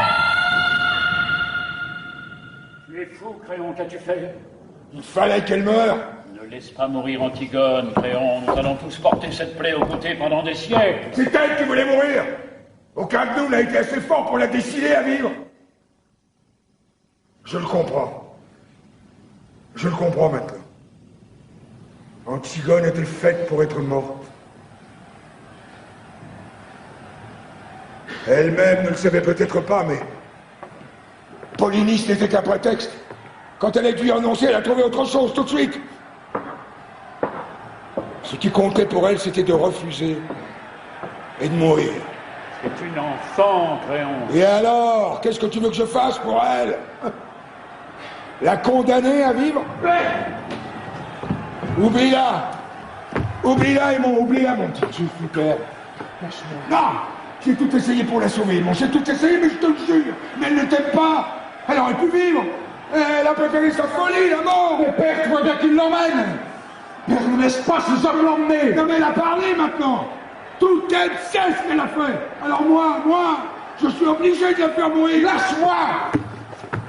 Est-ce qu'on ne peut pas imaginer quelque chose? Dire qu'elle est folle, l'enfermer? Non! Ils diront que ce n'est pas vrai, que je la sauve, parce qu'elle allait être la femme de mon fils. Je ne peux pas. On ne peut pas gagner du temps. La faire fuir demain. La foule sait déjà, elle hurle autour du palais. Je ne peux pas. Père, la foule n'est rien, tu es le maître. Je suis le maître. Je suis le maître avant la loi. Mais plus après. Mais père, je suis ton fils. Tu ne peux pas me la laisser prendre. Si, mon petit. Antigone ne peut plus vivre. Antigone nous a déjà quittés tous. Crois-tu que je pourrais vivre, moi, sans elle? Crois-tu que je l'accepterais, votre vie? Et tous les jours, depuis le matin jusqu'au soir, sans elle? Et votre vie, votre agitation, votre bavardage sans elle? Il faudra bien que tu acceptes, Aimon. Parce que chacun de nous, un jour plus ou moins triste, plus ou moins lointain, où il doit enfin accepter d'être un homme. Alors pour toi, c'est aujourd'hui. Et te voilà là, avec ces larmes au bord de tes yeux. Ton cœur qui te fait mal. Mon petit garçon, pour la dernière fois. Quand tu te seras détourné, quand tu auras franchi ce seuil tout à l'heure, tout sera fini. C'est déjà fini. Ne me juge pas, Aimon. Ah non, non, pas toi. Ne me juge pas. Toi aussi. Cette grande force et ce courage. Ce Dieu Jean qui m'enlevait dans ses bras pour me sauver des monstres et des ombres, c'était toi. Cette odeur défendue et ce bon pain du soir sous la lampe. Quand tu me montrais des livres dans ton bureau, c'était toi, tu crois? Oui, Aimon. Tous ces soins, tout cet orgueil, tous ces livres pleins de héros, c'était donc pour en arriver là? Être un homme, comme tu dis, est trop heureux de vivre? Oui, Aimon. Père, ce n'est pas vrai. Ce n'est pas toi. Ce n'est pas aujourd'hui. Nous ne sommes pas tous les deux au pied de ce mur où il faut seulement dire oui. Tu es encore puissant, comme lorsque j'étais petit. Père, je t'en supplie, que je t'admire. Que je t'admire encore. Je suis trop seul et le monde est trop nu si je ne peux plus t'admirer.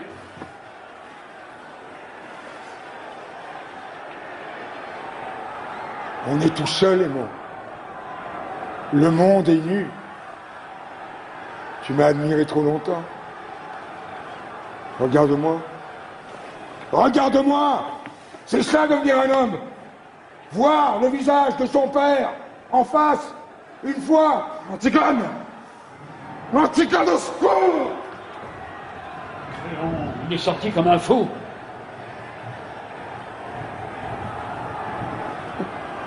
Il l'aime, oui. Créon, il faut faire quelque chose. Je ne peux plus rien. Il est parti touché à mort.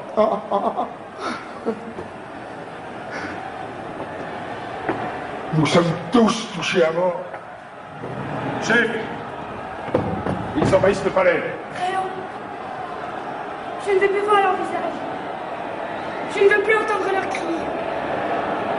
Que ma mort, maintenant, c'est assez. Fais que je ne vois plus personne, jusqu'à ce que ça soit fini. Les gardes! Au port! Videz le palais! Toi! Tu restes ici avec elle!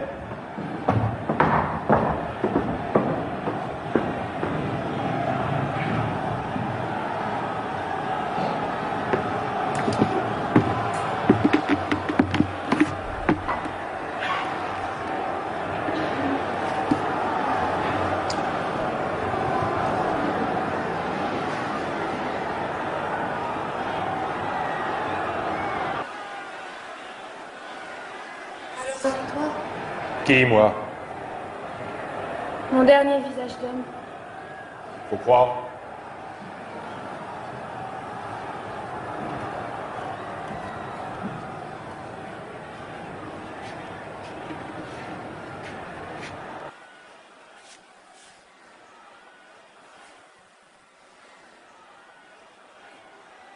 Je te regarde. Ça va? C'est toi qui m'as arrêté tout à l'heure. Oui, c'est moi. Qui m'a fait mal. Qui n'avait pas besoin de me faire mal. Est-ce que j'avais l'air de vouloir me sauver? Allez, pas d'histoire. Si ce n'était pas vous, c'était moi qui y passais. Tu as quel âge? 39 ans. Tu as des enfants? Oui. 2. Tu les aimes? Ça ne vous regarde pas? Il y a longtemps que vous êtes garde?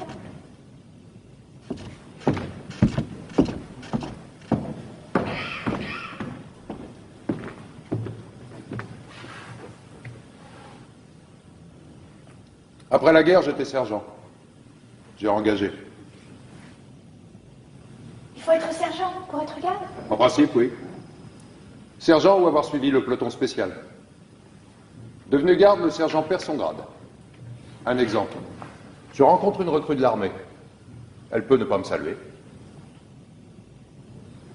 Ah oui? Oui. Remarquez que généralement elle le fait. La recrue sait que le garde est un gradé. Question solde, on a la solde ordinaire du garde, comme ceux du peloton spécial. Et pendant 6 mois, à titre de gratification, un rappel de supplément de la solde de sergent. Seulement, comme garde, on a d'autres avantages. Logement, chauffage, allocation. Finalement, le garde marié avec 2 enfants arrive à se faire plus que le sergent. Ah oui? Oui. C'est ce qui vous explique la rivalité entre le garde et le sergent. Vous avez peut-être pu remarquer que le sergent affecte de mépriser le garde.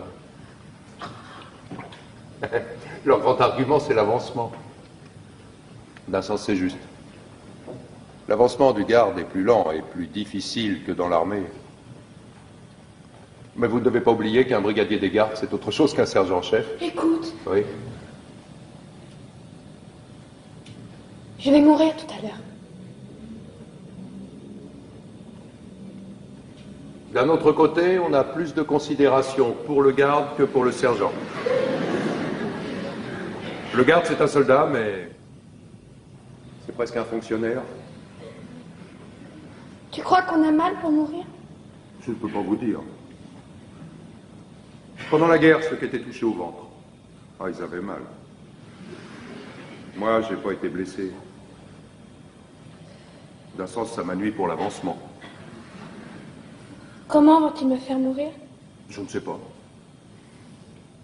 Je crois que j'ai entendu dire que pour ne pas souiller la ville de votre sang, ils allaient vous murer dans un trou. Vivante? Ah oui, d'abord.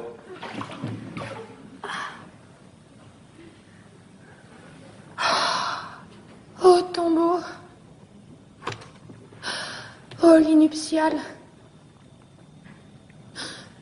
Oh, ma demeure souterraine. Toute seule. Aux cavernes de Hadès, aux portes de la ville, en plein soleil. Une drôle de corvée encore pour ceux qui seront de faction. Il avait d'abord été question d'y mettre l'armée, mais aux dernières nouvelles, il paraît que c'est encore la garde qui fournira les piquets. Elle a bon dos, la garde. Étonnez-vous après ça qu'il existe une jalousie entre le garde et le sergent? 2 bêtes. Quoi de bête?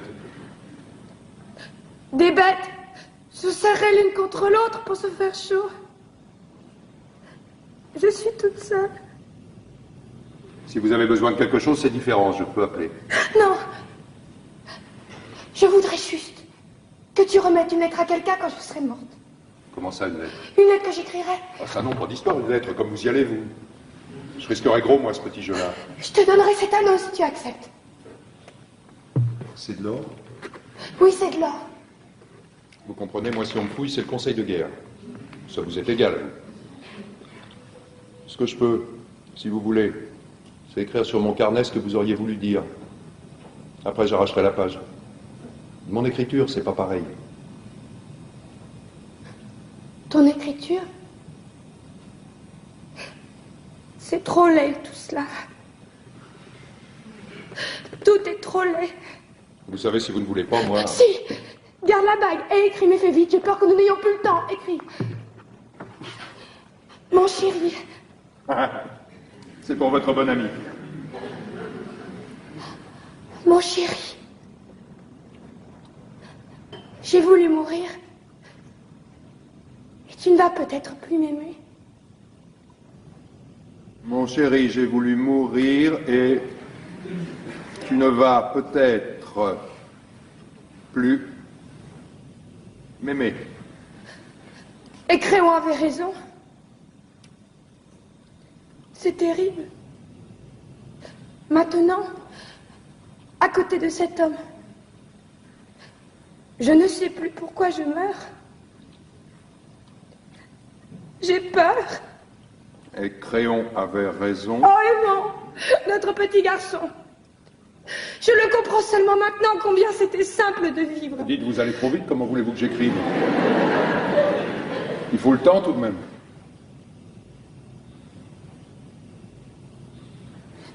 Où en étais-tu? C'est terrible maintenant à côté de cet homme.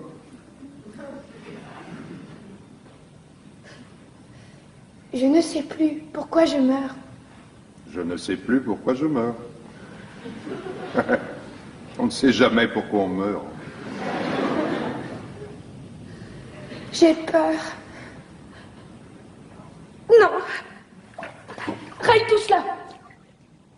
Il vaut mieux que jamais personne ne le sache. C'est comme si il devait me voir nue et me toucher quand je serais morte. Mais seulement... Pardon. Alors j'aurai la fin et je mets pardon à la place. Oui. Pardon, mon chéri. Sur la petite Antigone. Vous auriez tous été bien tranquilles. Je t'aime. Sans la petite Antigone, vous auriez tous été bien tranquilles. Je t'aime. C'est tout?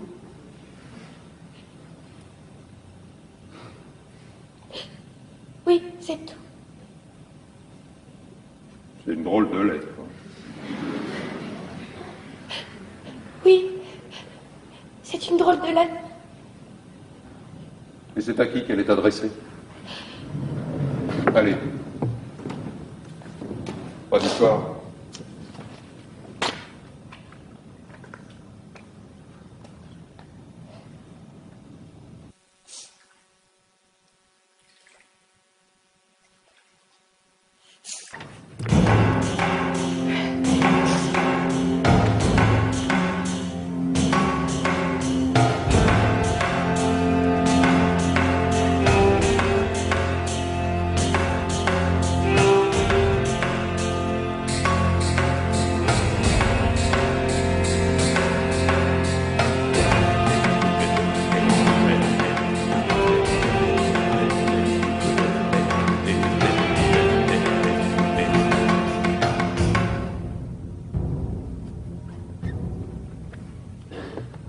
Là, c'est fini pour Antigone. Maintenant, le tour de Créon approche. Il va falloir qu'ils y passent tous. La reine! Où est la reine? Que lui veux-tu? Qu'as-tu à lui apprendre? Une terrible nouvelle. On venait de jeter Antigone dans son trou. On n'avait pas encore fini de rouler les derniers blocs de pierre lorsque Créon et tous ceux qui l'entourent entendent des plaintes qui sortent soudain du tombeau. Chacun se tait et écoute, car ce n'est pas la voix d'Antigone. C'est une plainte nouvelle qui sort des profondeurs du trou. Tous regardent Créon. Et lui qui a deviné le premier, lui qui sait, déjà avant tous les autres, hurle soudain comme un fou. Enlevez les pierres! Enlevez les pierres! Les esclaves se jettent sur les blocs entassés, et parmi eux, le roi suant, dont les mains saignent. Les pierres bougent enfin, et le plumage se glisse dans l'ouverture.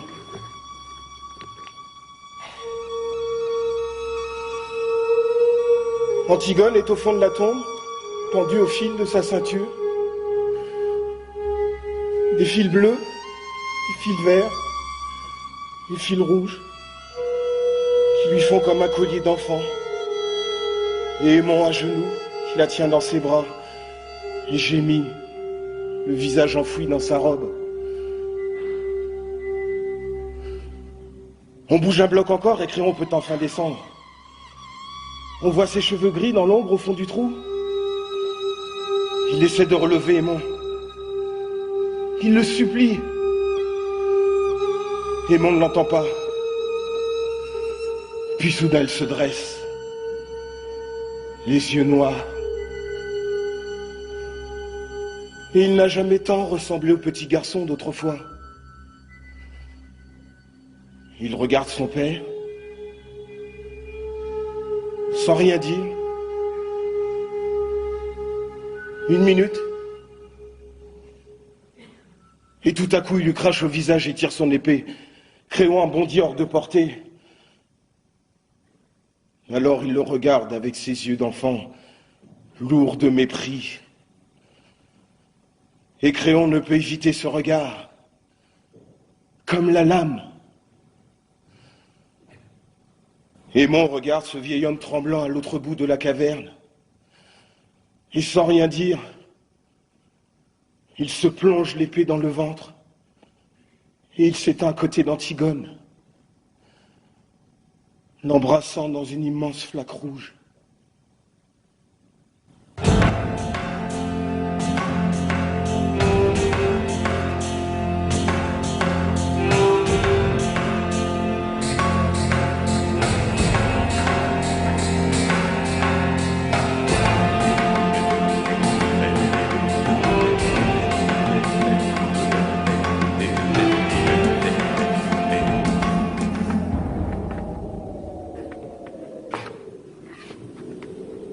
Je les ai fait coucher l'un près de l'autre.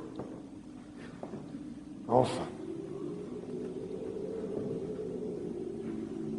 Ils sont lavés maintenant, reposés. Ils sont seulement un peu pâles, mais si calmes. 2 amants, au lendemain de la première nuit. Ils ont fini, eux. Pas toi, Créon, il te reste encore quelque chose à apprendre. Eurydice, la reine, ta femme, est passée dans sa chambre. Sa chambre à l'odeur de lavande, au petit napperon brodé et au cadre de peluche, pour s'y couper la gorge. Elle est étendue maintenant sur un des petits lits jumeaux démodés, à la même place où tu l'as reçue, jeune fille, un soir, et avec le même sourire, à peine un peu plus triste. Et s'il n'y avait pas cette large tache rouge sur les linges autour de son cou, on pourrait croire qu'elle dort.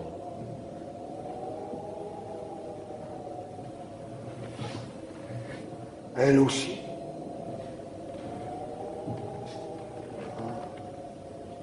Ils dorment tous. C'est bien. La journée a été rude. Ça doit être bon de dormir. Oui, mais tu es tout seul maintenant, Créon. Oui, tout seul.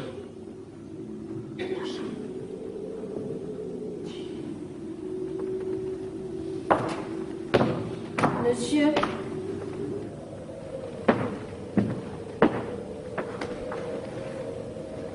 Je vais te dire à toi. Ils ne savent pas les autres. On est là, devant l'ouvrage. On peut tout de même pas se croiser les bras.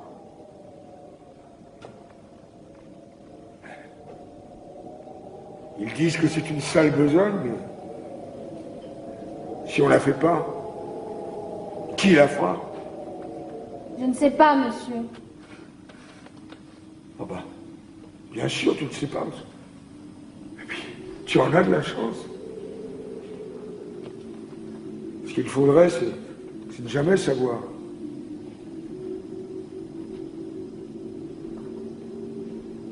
Il te tarde d'être grand, toi. Oh oui, monsieur. Mais tu es fou, petit. Il faudrait ne jamais devenir grand.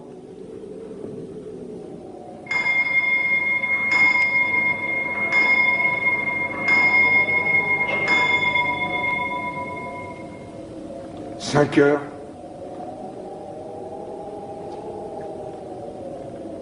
Qu'est-ce que nous avons aujourd'hui à 5 heures? Conseil, monsieur. Un conseil?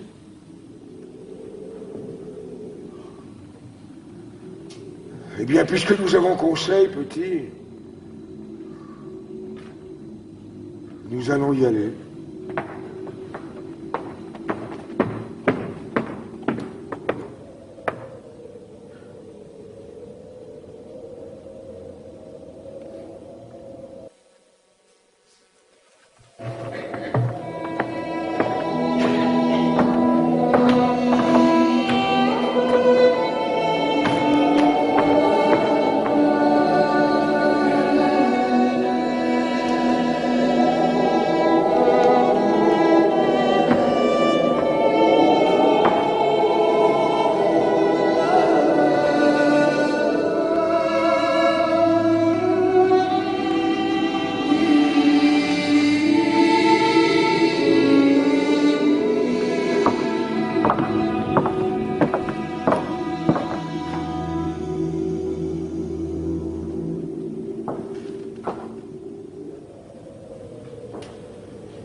Et voilà, sans la petite Antigone, c'est vrai, ils auraient tous été bien tranquilles. Mais maintenant c'est fini. Ils sont tout de même tranquilles. Tous ceux qui avaient à mourir sont morts. Ceux qui croyaient une chose, et puis ceux qui croyaient le contraire, et même ceux qui ne croyaient rien, et qui se sont trouvés pris dans l'histoire sans y rien comprendre. Morts, pareils, tous, bien raides, bien inutiles, bien pourris. Et ceux qui vivent encore vont commencer tout doucement à les oublier et à confondre leurs noms.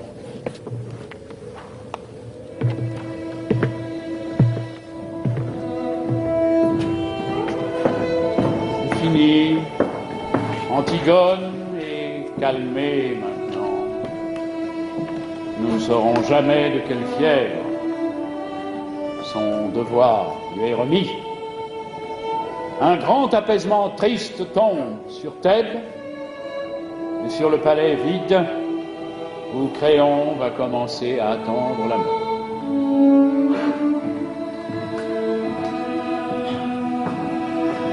Il ne reste plus que les gardes. Eux, ça leur est égal. C'est pas leurs oignons. Ils continuent à jouer.